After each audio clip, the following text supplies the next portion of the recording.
probably don't want to hear a lot about, and you go, my gosh, not policy. That's got to be the most uninteresting topic here today, because we definitely want to hear more about production and economics and efficiencies and what I got to do to protect my feedstock and what are the end markets. But whether we like it or not, policy, government-driven, and taxpayer dollars is kind of what brought here today, and allow us to do some of the levels of research that we have today. Now we are leveraging some of that taxpayer dollars with private sector money, but still, again, it is a very important aspect of what we want to do. So, I guess a question when you talk about policy implementation or the implications of it is, how does policy influence or impact bioenergy development to creation of markets? And that's definitely one way you look at it. But, we can also look at it as, how is bioenergy itself, the markets created from that, driving policy development at the state, local, and federal level? So you can kind of go down two separate pathways of how we consider the importance of what our decision makers, what are the folks we elect to represent us, how they view this. And there's no doubt it's been a challenging environment in many different levels, particularly at the state level here in the Southeast, but also at the national level here lately, as there's so little bipartisanship or agreement of which pathways we need to go as far as our federal energy policy decisions. But one of the things we do at 25 by 25 is try to provide those forums, those platforms for getting out the good information that's being done, and folks who have participated in that. It has been Tim, Mark, you've joined in some of these forums where we try to share the good work that's done. Sam, and I'm sure some others that I'm missing, because we want to share what folks are doing, what good research is being taken place out here.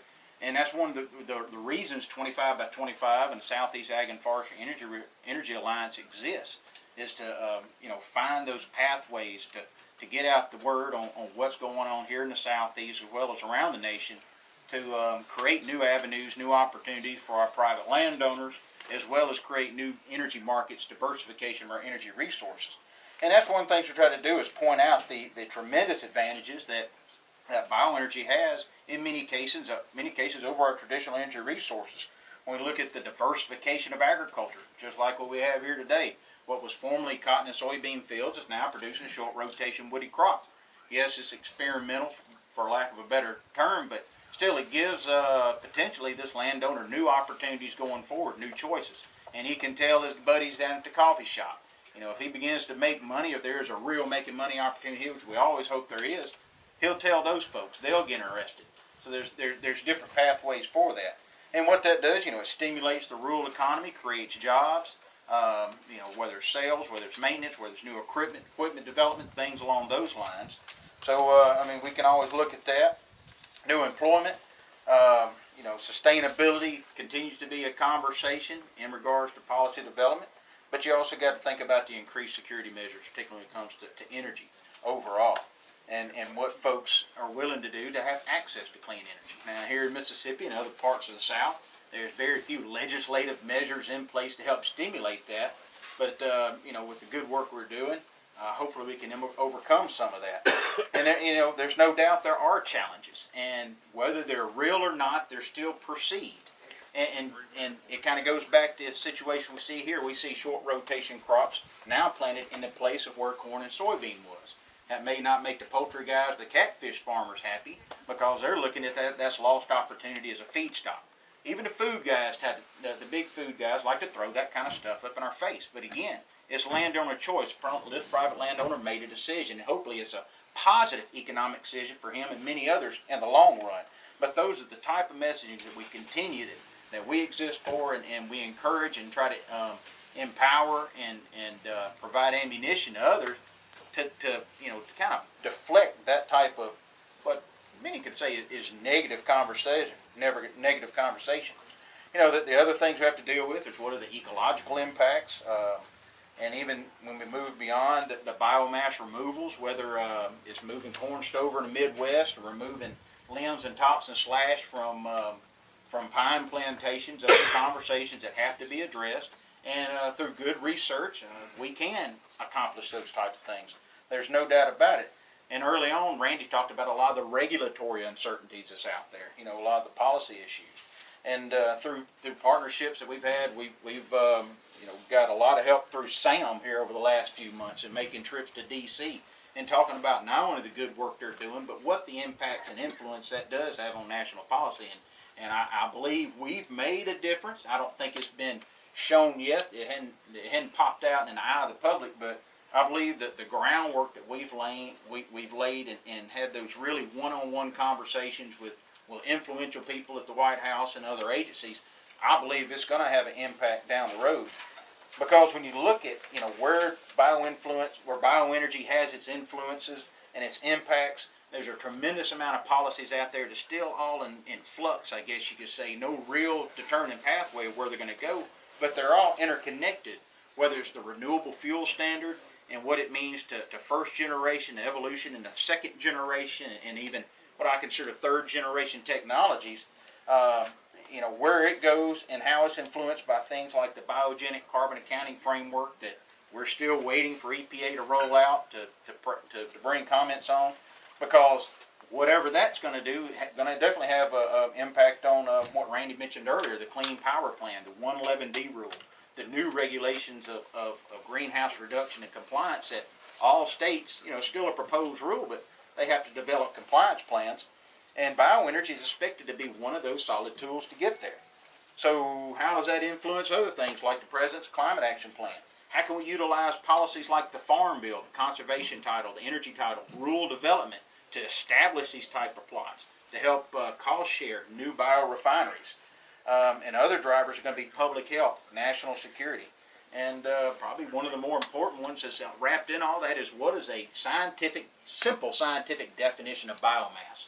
When you look at federal policy, there's 16 key federal policies, and all of them have different definitions of what renewable biomass is. So how does the landowner decide how to, what markets he's going to access? But, there's just so many goals that we have, that we promote. We got to have these realistic goals, bring in a solid definition of biomass. Treat-off facilities the same. We see bioenergy facilities existing and new operate under different regulatory regimes. That's not good whether you're supplying the feedstock, and it's certainly not good if you're an investor going forward. We definitely see the opportunities to keep land in production, to supply and provide those strong markets, reward efficiencies, and of course, most of all, continue what we consider real investments in the renewable in the research and development phase.